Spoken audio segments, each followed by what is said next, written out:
one of the stories in my book that's actually showed me that it's not that simple, that how it works in our heads. One of the hardest stories that I faced during writing my book, it was not, surprisingly, not my almost unaliving experience being domestic violence victim. It's not about SA, it's not about my eating disorders, it's about hunger. And not that hunger that you feel skipping your lunch. No, it's the hunger when you smell food mile away. You know precisely what people eat on the other side of the window because you're looking at them eating. Till this day, I'm become very emotional talking about this because partly why? Because I'm partly still feel a lot of compassion to that girl that's sneaking up windows to other people's food. I was working. The horrible thing in my story that at that point I was not a student. That maybe you can visualize yourself like very stereotypical story that you starting your life, you have no support from your parents. It's not that it's a simple story and you can deal with it. Not absolutely.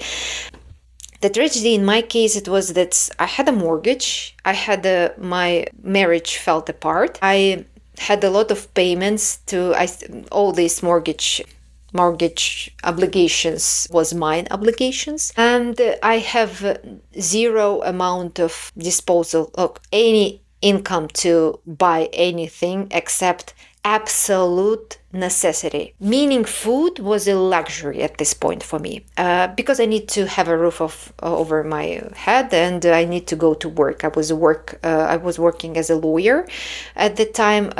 It was back in Russia, and I was working in a very fancy part of Moscow. It's a downtown of Moscow, like business downtown, I would say. It's in a Moscow city, and it's maybe you probably saw these pictures. If it's not a Red Square, it's probably this one. It's skyscrapers, glass, and windows, and stone, and magnificent infrastructure. It's really comfortable. Actually, good, beautiful restaurants, shopping centers. You have everything that you need here, like literally everything. You can live and work there with no problem. I didn't live there. Of course, it was unimaginably expensive for me. But I worked there, had a decent salary that could cover my mortgage, and I spent almost 3 hours one way because I lived in the Moscow region and working in the Moscow city in Moscow. So it's a 3-hour one way, so it's 6 hours per day it's for commute. And so 90% of my salary it was mortgage payment, and some like leftovers. It was obviously just to pay for public transportation because I use public transportation to get to Moscow metro, and teeny tiny amount of money I can spend for food. So what means to get a food in that circumstances for me? It's mainly cottage cheese and buckwheat. That's about it. Or rice. You can buy a pack of rice. I know that you can spread it through 1 month easily when you have a decent very teeny tiny amount every day.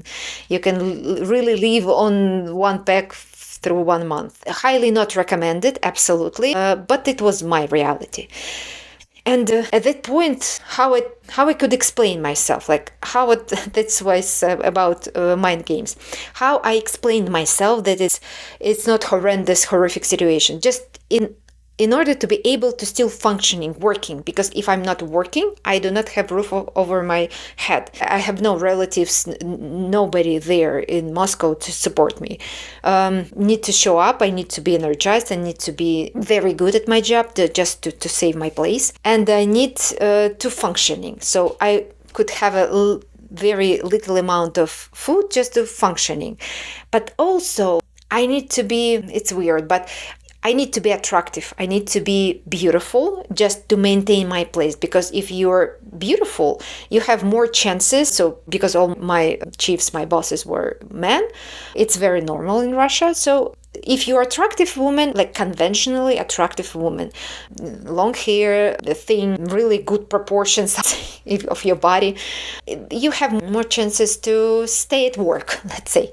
So I sell myself this hunger situation that I'm said, okay, I will make myself more thinner. It will be my diet, my dieting routine, so I can maintain my slim body. I struggled with obesity through all my life, almost since starting from my childhood. And I thought that at this point it helped me to support this appearance and maybe make it better in the quotation marks, because it makes me looks more snatched, more thin, more slim, more attractive at the end of the day. So these hunger games that I was into really played nicely for me in the long run. It means that I could pay out my mortgage with help of my parents. I could not to lose my mind and convince myself that it was a very, very good period of my life and it was beneficial for me. And watching people at the restaurant, for example, I learned how to maintain yourself when you're in a high-end restaurant, because I observe people, how they move, how they eat, what forks and what spoons you can and you need to use while you're eating specific food.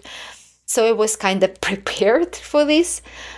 I found this nice sides to very horrible situation that I found myself in.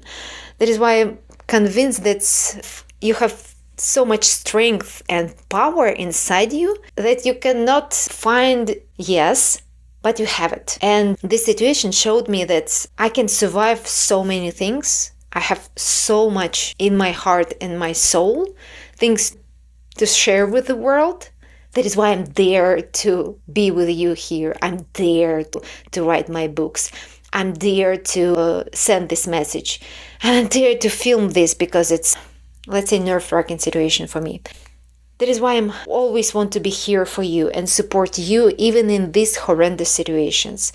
And I hope my book can help you to navigate these messy mind games and find your way to be here for us, to support us. I hope the next time I will see your video. Bye!